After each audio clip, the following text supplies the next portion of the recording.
Bonjour, aujourd'hui je vais vous parler de mariage stable. Dans cette première vidéo, je vais vous présenter le problème, et seulement le problème, et dans une deuxième vidéo à venir, je vous présenterai une solution bien connue. Un résumé en une figure de ce dont je vais vous parler aujourd'hui, c'est ça. Alors tout d'abord, commençons par les données du problème. Imaginons que l'on ait une grande entreprise qui a une DRH centrale, par exemple à Paris, et qui a N agences en région. Ces agences, je vais les noter par des entiers. Et chacune des agences a besoin, par exemple, d'un comptable. Alors, la DRH centrale embauche N comptables, qu'on va appeler ici les candidats, et que l'on va représenter par des lettres. Alors ici, l'exemple est donné pour N égale 5. À partir du moment où la DRH a embauché ces N comptables, il va falloir maintenant faire une affectation, c'est-à-dire envoyer dans chacune des agences exactement un candidat, c'est-à-dire un comptable. Et ça, c'est ce qu'on appelle une affectation. On peut faire les choses au hasard, par exemple. On peut envoyer A à l'agence 3, faire B à 1, C à 5, E à 2 et D à 4, par exemple. Ça, c'est un exemple d'affectation. Si vous avez vu ma vidéo sur les couplages, vous vous rendrez compte que ça, c'est un couplage. C'est même un couplage parfait. Mais bon, peu importe. Voilà, donc on a ça. Alors, au lieu de faire des choses un petit peu au hasard, la DRH décide de demander un peu leurs avis aux gens, aux candidats et aux agences. Donc elle va demander au candidat une liste de ses préférences. Alors, par exemple, pour le candidat A, il va donner, par exemple, cette liste. 3, 1, 5, 4 et 2. Qu'est-ce qu'elle veut dire, cette liste? Elle veut dire que A préférerait avoir, par exemple, pour des raisons géographiques, en priorité l'agence 3. Et s'il n'a pas la 3, il aimerait bien avoir la 1. S'il n'a pas la 1, il aimerait bien avoir la 5, etc. etc. Donc c'est une liste de ses préférences. Évidemment, chaque candidat va retourner une telle liste, par exemple pour B, pour C, pour D. Alors notons ici que les listes ne sont pas nécessairement 2 à 2 différentes. Par exemple, ici B et D ont la même liste, ce qui n'est pas interdit. Elle va demander aussi aux agences sa liste de préférences. Par exemple, l'agence A peut exprimer cette liste-là, B, A, C, E, D. Donc, par exemple, cette agence aimerait bien en priorité avoir le candidat B, par exemple, parce qu'il a suivi une formation qui peut intéresser certains de ses clients. Puis s'il n'a pas B, il aimerait bien avoir A, etc., etc. Donc voilà, pareil pour les agences qui remontent à la DRH centrale à Paris, une liste. Voilà, donc si on a N agences et N candidats, ça fait en tout 2 N listes, chaque liste étant de longueur N, exactement, c'est une permutation. Donc avec ces données, la DRH doit faire une affectation, en essayant de respecter au mieux, on va dire, les souhaits de chacun. Alors, regardons une affectation un petit peu particulière qui est celle-là. Donc on envoie A à 1, B à 2, etc. Alors, essayons de voir si cette affectation est satisfaisante, étant donné les listes de préférences qui sont données. Regardons les rangs d'affectation. Par exemple, 1 est affecté à A. Donc ça, c'est son deuxième choix. B est affecté à 2, c'est le deuxième choix de 2. Voilà, donc on fait la même chose pour les agences et pour les candidats. Donc on peut remarquer que ici, il est difficile de donner son premier choix à chacun des éléments, notamment aux agences, parce que par exemple, l'agence 3 et l'agence 4 aimeraient bien chacune avoir le candidat C. Et le candidat C, on ne peut pas le couper en deux, c'est pas possible. Donc voilà, satisfaire les premiers choix, en général, ce n'est pas possible. Donc est-ce que cette affectation-là que vous avez sous les yeux est bonne ou pas bonne? Alors, pour dire si elle est bonne ou pas bonne, on va regarder une notion qui est absolument centrale et que je vais bien illustrer, après je vous donnerai une définition un petit peu plus rigoureuse, qui est la notion de couple instable.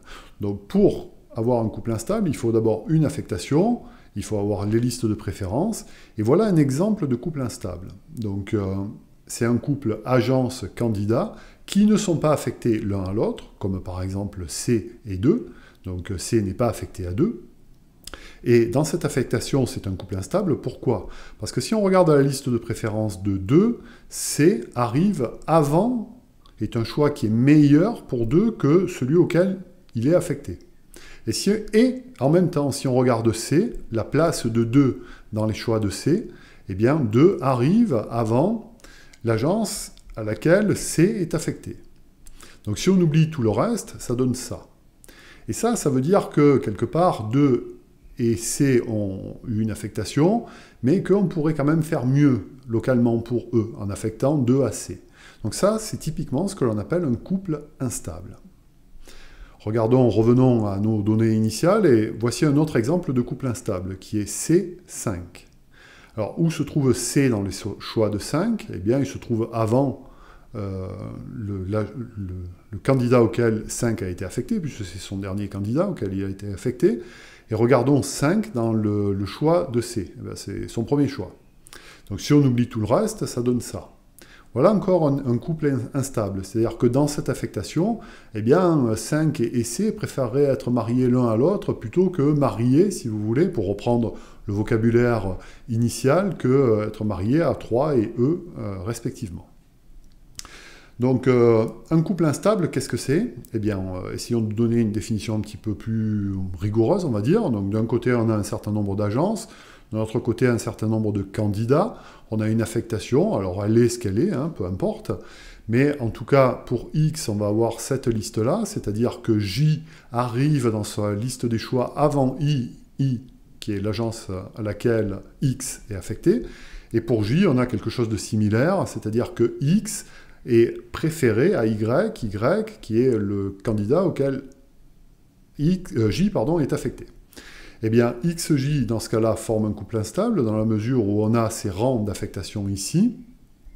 Mais par contre, X arrive, comme je l'ai dit précédemment, avant Y, et J arrive avant I dans la liste de X. Eh bien ça, c'est typiquement voilà, un couple instable. Donc si dans une affectation, vous avez ça, ce schéma-là, eh bien XJ est un couple instable. Et c'est exactement ce qu'on a vu tout à l'heure sur les exemples. Et ça, c'est quelque chose qui n'est pas désirable. Ça, c'est quelque chose que l'on veut absolument éviter. Donc, on va chercher des affectations stables, c'est-à-dire des affectations dans lesquelles il n'y a pas de couple instable. Alors, une première question, c'est, peut-on toujours construire une affectation stable? Dans le fond, ça ne coule pas de source, hein, ce n'est pas forcément évident. Est-ce qu'il y a toujours au moins une affectation stable? Alors, revenons en fait sur l'exemple précédent. Regardons cette affectation-là. Et montrons qu'elle est stable. Alors, tout d'abord, on va mettre les rangs d'affectation. Par exemple, 1 est affecté à D, qui est son dernier choix. 2 est affecté à B, qui est son troisième choix, etc. Pareil pour les candidats, ici. Bien, montrons que cette affectation est stable, car elle l'est. Alors, tout d'abord, on va se demander s'il y a des couples instables. S'il n'y en a pas, c'est bon, l'affectation est stable. Alors, est-ce que A pourrait faire partie d'un couple instable? Sûrement pas, puisque de toute façon, il a eu, dans cette affectation, son premier choix. Donc il n'a aucun intérêt à essayer de divorcer de 3 pour aller voir ailleurs. Donc A ne fera jamais partie d'un couple instable dans cette affectation. Évidemment, B aussi reçoit son premier choix, donc lui non plus ne fera pas partie d'un couple instable. Pareil pour C. Qu'en est-il pour D maintenant? Est-ce que D peut faire partie d'un couple instable? Eh bien, le seul couple instable qui pourrait être formé de D, c'est avec 2. Sûrement ni avec 5, ni avec 4, ni avec 3. D'accord? Donc, regardons la place de D dans les choix de 2. Eh bien, elle se trouve là. C'est-à-dire, c'est le dernier choix de 2. Donc, 2, l'agence 2 n'a aucun intérêt de divorcer avec B pour aller voir D, parce qu'il aurait un plus mauvais choix. Donc, du coup, D ne peut pas faire partie d'un couple instable. Donc voilà, ça, c'est pas un candidat pour un couple instable. Reste E maintenant. Si E fait partie d'un couple instable, c'est avec 3, avec 2 ou avec 5. Mais pas avec 1, ni avec 4 d'ailleurs. Regardons 3. Où est E dans les choix de 3? Il est ici, c'est-à-dire après l'affectation bleue. Donc 3 n'a aucun intérêt de divorcer avec A pour aller avec E. Regardons avec 2 maintenant. Où est la place de E dans les choix de 2? Il se trouve ici, c'est-à-dire après le choix, après l'affectation qu'elle a obtenue. Donc aucun intérêt.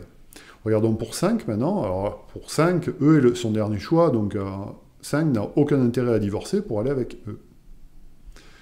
Du coup, lui non plus ne peut pas faire partie d'un couple instable. Et bien voilà, là on vient de montrer que cette affectation, là que vous avez sous les yeux, est stable. Donc sur l'instance que je vous ai présentée au départ, eh bien, il y a au moins une affectation stable qui est celle-là. Elle n'est pas forcément unique, hein, d'ailleurs, il n'y a pas nécessairement unicité. Donc pour terminer, je vous laisse cette instance-là. Alors remarquez que toutes les agences ont exactement la même liste de préférences, qui est A, B, C, D, E, Et chacun des candidats a la même liste de préférences que tous les autres, qui est 1, 2, 3, 4. Est-ce que dans ce cas très très particulier, il y a une affectation stable? Si oui, laquelle? Sinon, pourquoi? Voilà, je vous laisse réfléchir à cette instance un petit peu particulière. Mettez-moi vos réponses en commentaire, et puis ma prochaine vidéo commencera par le traitement de cet exemple. Voilà, donc ça c'est un sujet qui est très important, qui est utilisé en pratique pour affecter des candidats, par exemple, dans des écoles d'ingénieurs, ou utilisé vraiment dans des applications concrètes. Et là, c'était juste la présentation du problème, des données, de la notion de couple instable et d'affectation stable. Voilà, à bientôt pour la solution au problème. Au revoir.